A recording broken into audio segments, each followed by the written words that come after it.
Sport Fishing on the Fly is brought to you by Togen's Fly Shop, Maui Jim Sunglasses, and Hardy Rods and Reels. Well, hello everyone, my name is Rick Passek, the Fly Fishing Fanatic, and welcome to another episode of On the Bench with Sports Fishing on the Fly. Today I'm going to be tying a little terrestrial emerger slash dry. It's not really anything, it's a little bit of everything. It could be a stone, could be a May, could be a grasshopper. It's kind of just, it's a profile that you really want on this one, so let's get her going. So, today in the vise I have a Hends BL 550 in a size 8. It's a clink hammer hook. Use any clink hammer that you can get if you don't have the Hends available. I'll be using some Zemperfly Dirty Bug yarn in the Molted Dark Brown. Actually, no, they call it a Molted Dark Green, but it's more of a brown. And then I will be using some Hens CDC. It's kind of a brown. And some little green rubber legs. And some Rainey's sheet foam. 3/16, just a little piece. I do tie these primarily in 3 colors. One that's a little on the yellow side, one that's on the olive green, and this one in the brown. So, okay. So, and I'll be using some Zemperfly Nano Silk in black, 12/0. So, I'm just going to start my thread as always. Cut it off. Then I will go all the way back to where I want my body to start, which is going to be down around this bend. I want it to go all the way down around that bend. A little bit more. And then open wraps. I'm going to come back to about there. That'll be roughly where my thorax area is going to be. So now I'm going to take my Dirty Bug yarn. Yeah, it's funny how these companies name this stuff, and then it's yeah, like I'm with Zemperfly, but I definitely would not call this a molted dark green. It doesn't get any browner than this, so. But that's what they call it. That's what they call it. So, okay, I'm gonna stop up just back in here behind the eye. Start off nice and tight. Nice tight wraps. Right up against each other. Don't overlap. Right tight. And then up here, as I get to where I want my thorax, I'm going to go back. And then come forward again. Want a bit of that bulkiness, right?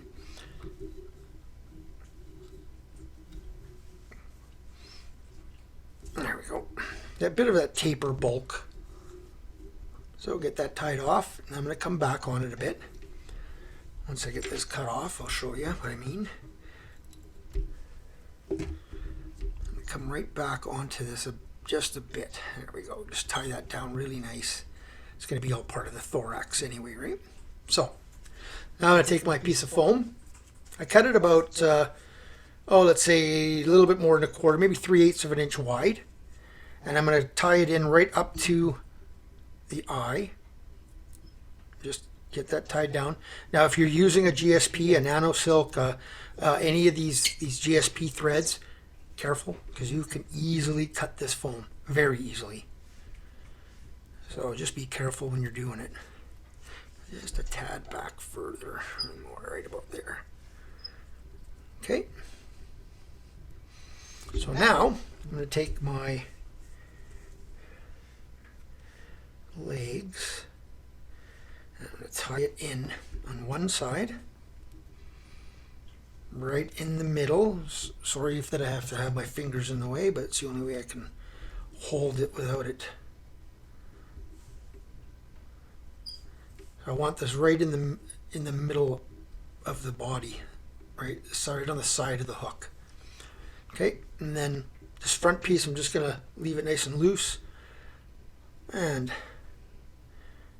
tie it in on that side, and I'm just going to turn it a bit more so I can see, and then I'll show you guys where it ends up. And there we go. That's where it ends up, right on the side there. Okay. So again, I'm just going to hold these two in the back here out of the way. Just keep them out of the way. And just tie these down really nicely. All the way to the front. Make sure you stay roughly on this side. It's not going to kill you if it's not perfect. But you do want it to stay on the side. Okay? Now I'm just going to take my scissor and just cut that loop. Now that's way too long. So I'm just going to cut these for now about an inch, give or take. Same with the back ones, just so they're out of the way, and I can firm up the length when I'm done. So just so that length isn't in the way. Okay. Again, make sure that you've got it tied right onto the side there. Okay. Now I've taken 2 CDC feathers. Okay, and I've already put them into my material clip. I'm going to do a split thread technique or a dubbing loop, whatever you prefer. I'm going to try to do the split thread here if I can. My eyesight's a little wonky this morning, but it should be fairly easy. Hate it when you get up and you take it easy. It's a Sunday today here, and hate it when you get up and take it easy in bed, and you open your phone and you look at your Instagram and all that stuff, and then you get out of bed and you're half blind because you've been looking at a little screen.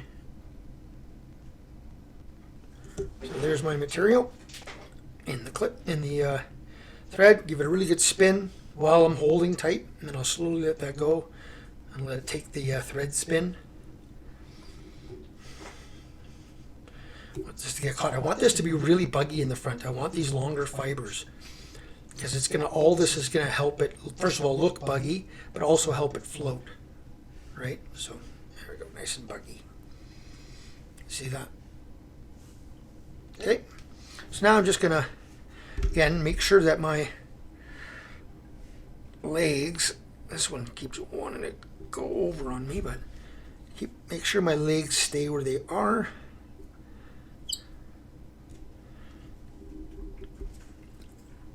Turn, just get everything right in front of the legs, and I'm just going to hold all that material back. Just make sure. Now I'm just going to readjust my fly a bit so it's sitting flatter on the top here, a little flatter, not quite that much here. And I'm going to take my fingers and hold all the CDC down. If that doesn't work, use a brush. And then hold everything back out of the way. Fold your foam over and pull down. Again, being careful not to cut. Right? It's looking not bad there. Okay, so now I'm going to cut about 1/4 of an inch is all I want sticking past here. Give or take. I'm going to hold everything back and whip finish in front of everything here. So everything, legs, everything gets pulled back.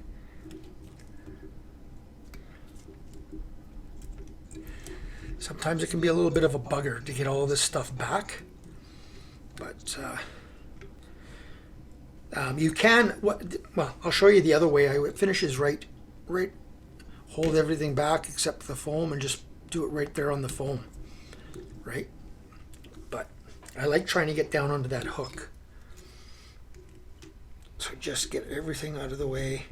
1, 2, 3. 3-turn whip finish right there.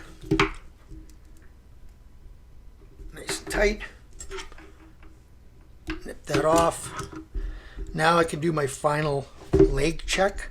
These are a little long. I want them to be just past the bend.